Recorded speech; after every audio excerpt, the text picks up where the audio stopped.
안녕하세요, 황호준 변호사입니다. 저희가 저번에 법률머니 코너에서 중고나라 사기에 관해서 한번 다룬 적이 있었는데요.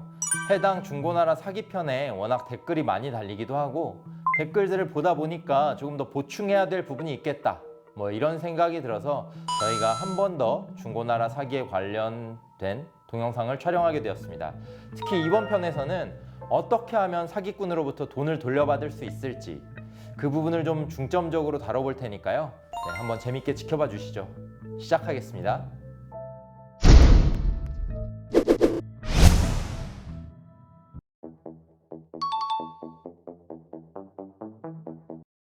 제가 지난번에 중고나라 사기 편을 촬영하면서 가장 먼저 해야 될 일은 은행에 가서 바로 지급 정지를 요청하는 것, 그게 가장 중요하다고 말씀드린 적이 있습니다. 그런데 여기에 관해서 계좌 지급 정지를 해주지 않아요, 경찰이 공문을 주지 않아요, 이런 류의 댓글이 많이 달렸고, 또 실제 보이스피싱의 경우에만 계좌를 지급 정지해 준다고 하던데요, 이런 이야기들도 사실 많이 있었습니다. 그래서 오늘 다시 한번 제가 좀 이야기를 해드릴게요. 이게 좀 애매한 게 경찰도 사실 케바케고 은행도 케바케인 경우가 많습니다. 왜냐하면 법으로 지급 정지를 바로바로 요청해서 그 지급 정지 될 수 있도록 해주는 거는 보이스피싱만 되는 게 맞습니다. 근데 그 보이스피싱 관련해서 지급 정지를 해주는 건 부정계좌 지급 정지예요. 그런데 제가 말씀드리는 거는 단순 지급 정지입니다. 단순 지급 정지. 단순 지급 정지를 어떻게 하는지 다시 한번 말씀드릴게요. 먼저 사기꾼하고 대화를 나눈 내용, 그리고 사기꾼에게 돈을 보낸 흔적, 이런 것들을 잘 갖춰서 들고 경찰서에 갑니다. 경찰서에 가서 사건, 사고, 사실 확인원을 발급해 달라고 하시고, 그리고 경찰한테 그 지급 정지 요청 공문, 이걸 좀 써달라고 하셔야 됩니다. 되게 경찰관들이 근데 잘 안 해줘요. 이게 보이스피싱도 아닌데 지급 정지해도 되는 거냐, 자기는 그런 내용 잘 모른다, 이러면서 안 해주는데, 여기서부터가 난관이에요. 경찰이 안 해준다 그러면 이게 안 되는 건 줄 알고 돌아오시거든요. 근데 또 이게 가끔 인터넷 찾아보시고 하면은 지급 정지가 된다고 말하는 사람들이 있어요. 그게 다 해주는 경찰관한테 걸렸기 때문이죠. 그래서 가서 고소장 제출하시고, 지금 내 돈을 빨리 돌려받아야 되니 지급정지 요청 공문 주시고 사건, 사고, 사실 확인원 달라, 좀 강하게 한번 이야기를 해보세요. 그럼 경찰관이 줄 가능성이 점점 높아집니다. 어쨌든 이렇게 받은 사건, 사고, 사실 확인원과 지급정지 요청 공문, 이걸 들고 내가 입금한 은행, 사기꾼 은행에 가서 이 두 개를 제출하면서 단순 계좌 정지를 해주세요 라고 하면은, 지급 정지죠, 지급 정지. 그걸 요청하면은 단순 계좌 지급 정지는 해줍니다. 근데 그것도 또 은행이 잘 모르는 경우가 있어요. 손님, 계좌 지급 정지의 경우에는 보이스피싱만 해주는 겁니다, 이렇게 이야기를 하는데 그렇지 않습니다. 부정계좌 지급 정지는 보이스피싱에 한해서 법으로 보호되는 그런 권리이기 때문에 은행이 알아서 째깍째깍 해주는데, 단순 계좌 지급 정지는 은행에 가서도 다시 한번 강하게 말해보세요. 그러면은 돈 상대방이 못 빼가게 도와줄 수 있습니다.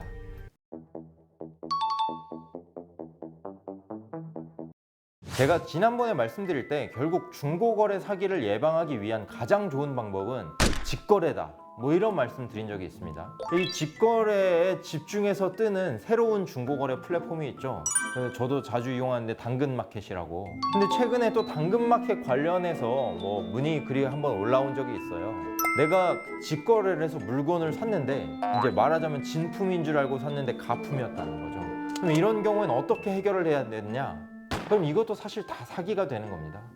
배째라 이런 식으로 나오고 이러면은 마찬가지로 당근거래 대화 내역 캡처하시고 상대방한테 돈을 보냈네요. 사실 현금으로 주셨으면 상대방이 그걸 다툴까 싶긴 한데, 어쨌든 상대방에게 돈을 지급한 흔적, 이런 걸 챙겨 가셔서 경찰서에 가셔서 저 진품인 줄 알고 샀는데 이거 가품이었습니다, 이 사기 혐의로 고소하고 싶습니다, 이야기하면은 고소장 양식을 줍니다.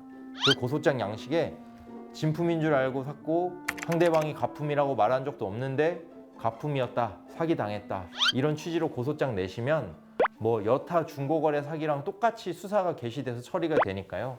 당황하지 마시고 같이 신고하시면 됩니다.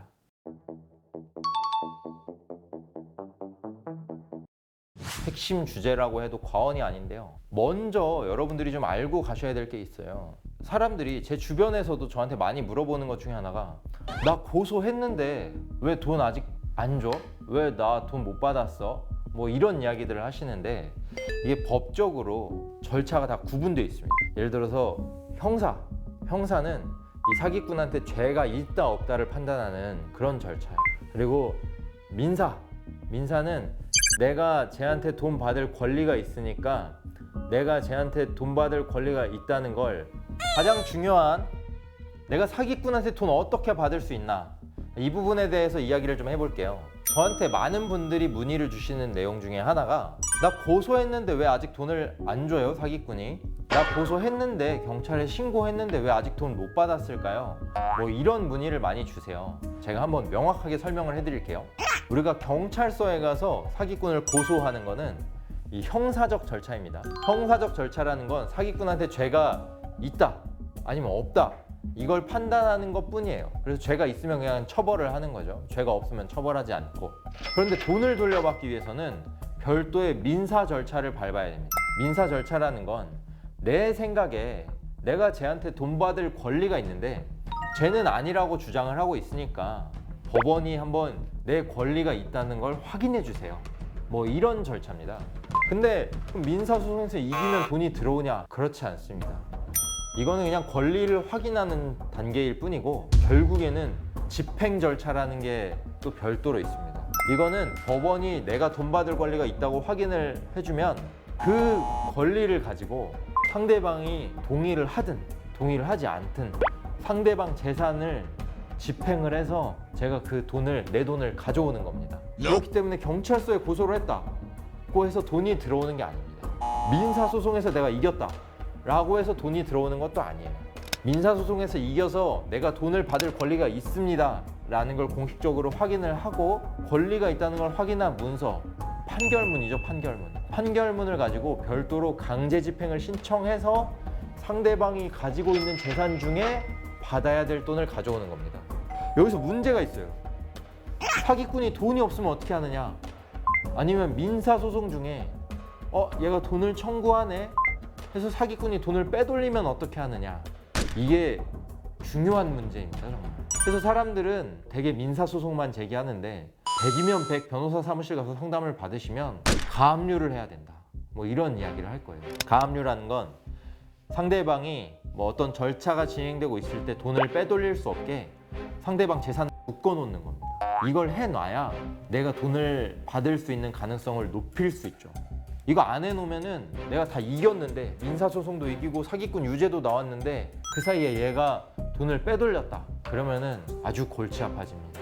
대개 돈을 받을 수 있는 다른 방법이 있어요. 사행위 취소 소송이라고 좀 복잡한 소송이 있는데, 그렇게 복잡하게 가고 싶지 않으면 민사소송을 제기할 때 동시에 가압류도 신청을 해주는 게 좋습니다.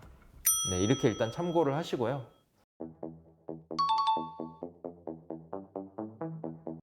형사 절차에서는 배상명령이라는 제도가 있습니다.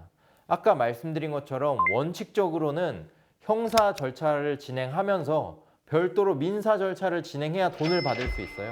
그런데 사실 너무 복잡하고 불편하고 시간이 오래 걸리잖아요. 해서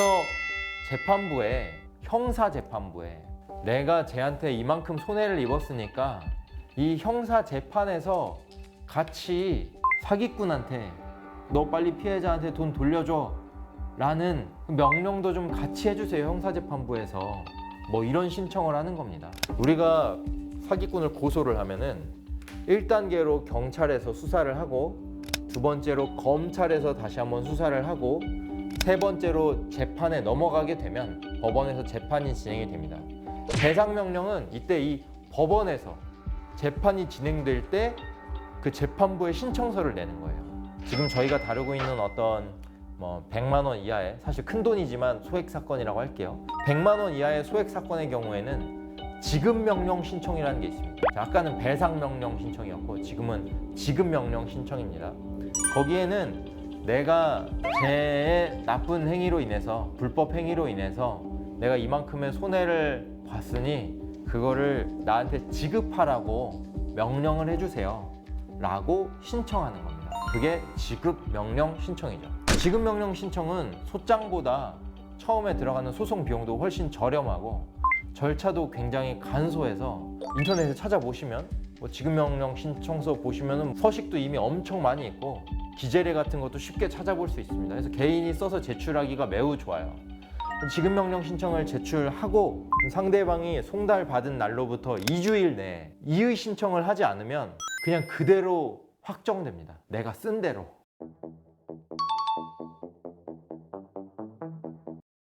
저도 중고나라 사기 당한 적 있다고 뭐 1편에서 말씀드린 적이 있습니다. 변호사 입장에서 봐도 도대체 돈을 찾는 과정이 너무 번거로워요. 과정이 너무 번거롭다 보니까 이게 정말 안타까운 일인데 중고나라 사기를 당한 사람들이 이거 너무 복잡하고 시간도 오래 걸리고 이거 하다 보면은 내가 또 돈 써야 되고 포기하자, 소액인데 뭐 없어도 사는 돈인데 이렇게 하면서 포기하시는 경우가 대단히 많습니다. 문제는 뭐냐면요, 이 중고나라 사기, 소액 사기 당한 사람들 모여서 그 피해액을 추산해 보면 절대 적지 않다는 거예요.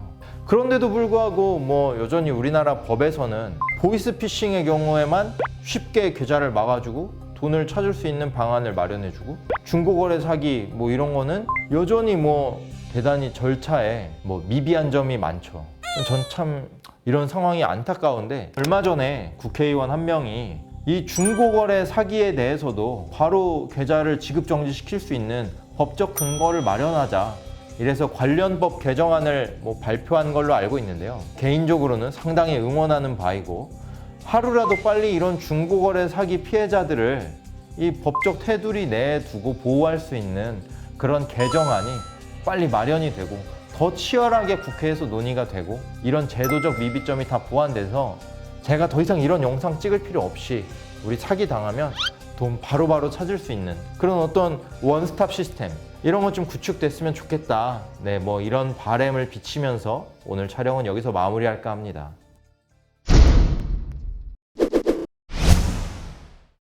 궁금한 내용 있으시면 댓글 남겨주시면 저희가 확인하고 답글을 달던지 아니면 새로운 영상을 또 촬영할 때 참고하도록 하겠습니다. 자, 머니랩 구독과 좋아요 부탁드리고요. 네, 저희 앞으로도 많은 관심 부탁드립니다. 감사합니다.